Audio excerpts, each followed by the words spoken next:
I am in my 30s, and I don't mean just turned 30, I mean well into the 30s. And to be honest, my 30s have been great. I've built a nice little business that gives me plenty of freedom. I have close friends that I can rely on. I'm married to an incredible woman, and now the two of us have a little baby girl that makes us laugh every day and sometimes cry. Plus, I'm in way better physical shape than I ever was in my 20s. I've really lived in my 30s. I've made health, wealth, and relationships a priority. For much of my 20s, I did not prioritize these things. I made mistakes, and I regret them. If I could go back, I would do a few things differently. And of course, we can't go back in time, but every single day is a chance to start living better. So no matter how old you are, I think this video will be really helpful. Mistake number one was chasing money instead of passion. When I graduated from college, I had no idea what I wanted to do. Like many millennials growing up, everybody told me that I could do whatever I wanted and be whatever I wanted. But then I graduated and the messaging changed from chase your dreams to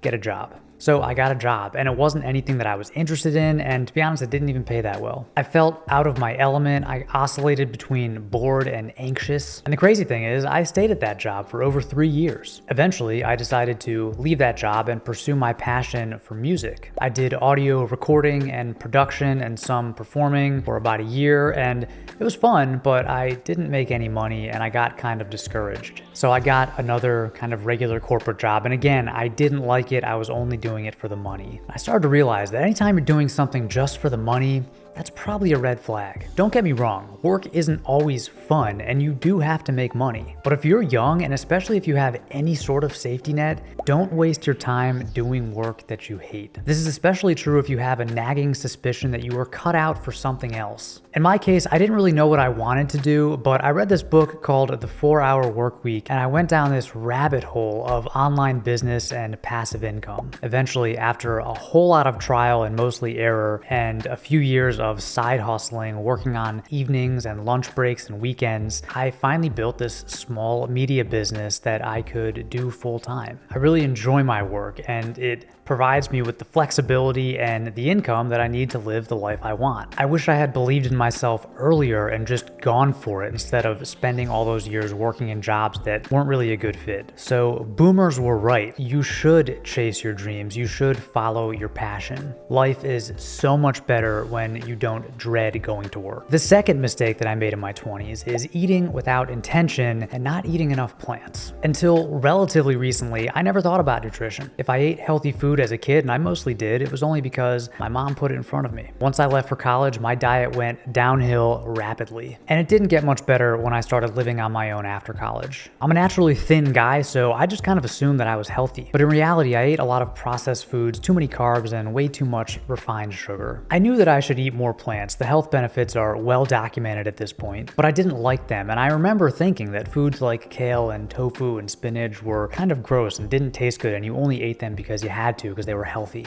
It wasn't until I moved in with my now wife, who happens to be a vegetarian and an excellent cook, that I started to realize that healthy food can taste great, and you can actually start to appreciate it and crave it more than junk food. But me, I still can't cook, and that's where today's sponsor, Factor, comes in. Factor is all about healthy eating made simple. They deliver fresh, never frozen, dietitian-designed meals that are prep-free, meaning you don't have to cook anything. Factor is actually owned by my favorite meal kit delivery service, HelloFresh, and they're both great. It just kind of depends what you need at the time. So if you don't want to cook anything at all, Factor is a great choice. Factor offers keto, calorie smart, and plant-based meals like this vegan mushroom marsala. It's got portobello mushrooms, leek risotto, and roasted garlic green beans, and it was delicious. I also enjoyed the 3-bean vegan chili. It was a protein-packed, healthy, and tasty lunch. Factor's menus are updated each week. They include over 27 meals and over 33 add-ons. You can either choose specific meals or let Factor handle all of that for you. Each meal has detailed nutrition info on the packaging, so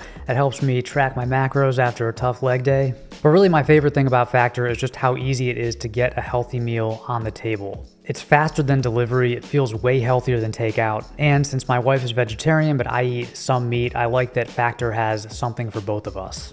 If you want to try Factor for yourself, head to go.factor75.com/modest120 and use the code modest120 to get $120 off. One more time, head to go.factor75.com/modest120 and use the code modest120 to get $120 off. Okay, mistake number 3 that I made in my 20s is trying to do everything myself. I've never been a natural delegator. I like the idea of outsourcing, but I have a hard time letting things go. It's not a bad quality, with enough YouTube tutorials and persistence, you can learn how to do pretty much anything. But in certain scenarios, it makes sense to seek out professional help. And sometimes this means asking for help, sometimes it means paying for it. I'll give you 2 specific examples. The first one is fitness. I started lifting weights a couple of years ago, and I tried out various programs that I found on the internet.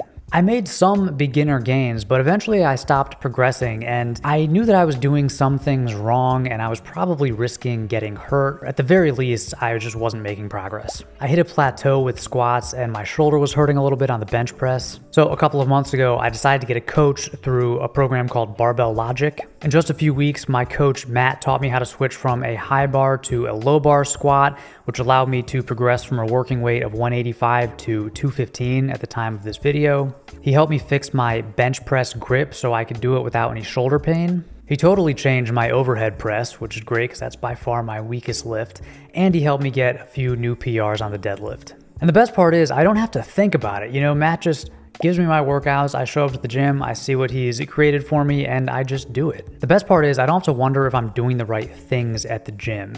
Matt programs every single workout for me, and he gives me feedback on every single workout. And of course, I'll link to this program down below in the description if you want to check it out too.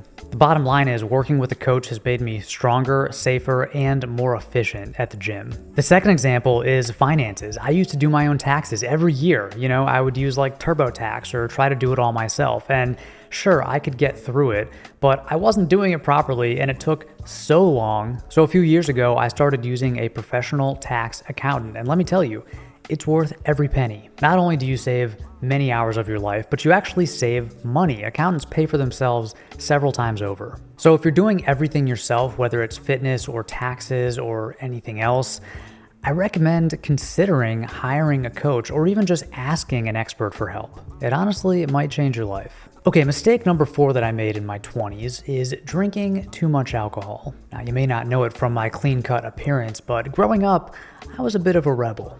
I did my fair share of partying in high school and college, and after college in my 20s, I continued to partake.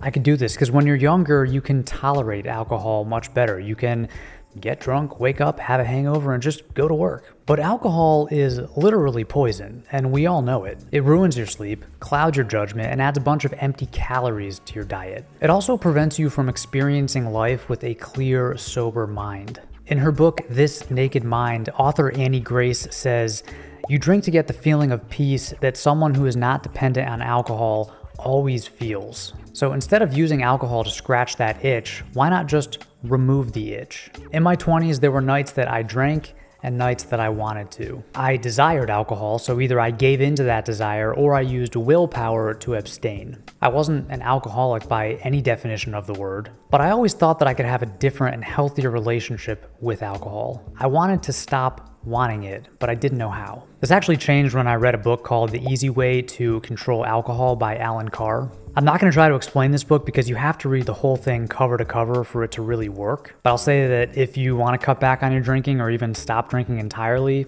read this book. I'll link to it down below in the description. And mistake number 5 that I made in my 20s was wasting too much time. The Stoic philosopher Seneca said, "It's not that we have little time, but more that we waste a good deal of it." It's true. We all have the same amount of time, and it's not a small amount. You can get a lot done and create a lot of amazing memories in a month or a year, let alone an entire lifetime. And for the record, I don't think the goal is to be productive all the time and maximize productivity for every hour of the day. I think it's about cherishing and respecting the time that we have here. The average human lives for 4,000 weeks, and the older you get, the fewer weeks you have left. You feel this more intensely as you get older. Younger people like myself in my 20s really feel like they're gonna live forever. They have so much life ahead of them, and when I see a 20-year-old, they're like a baby to me, and I'm sure when a 60-year-old sees me, they feel the same way. As you get older, you see your grandparents die, and your parents are getting older, and your body feels older, and you really start to appreciate how much time you have here. In my 20s, I spent a lot of my time doing things that were immediately gratifying, but didn't lead to any long-term fulfillment. I'm talking about playing video games and drinking, or trying to avoid being sober in some other way.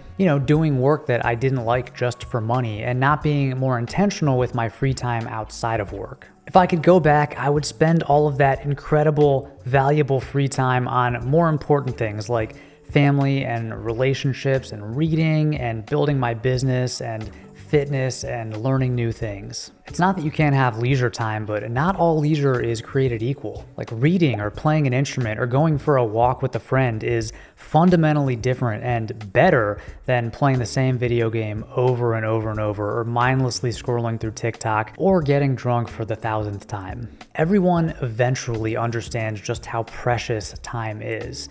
But the earlier you can start to get this, the better. That's it for today. I hope this video inspires you to make the most of every single day, no matter how old you are. I'd love to hear from you, so share your thoughts down in the comment section. Thank you as always for watching, and until next time, stay stylish.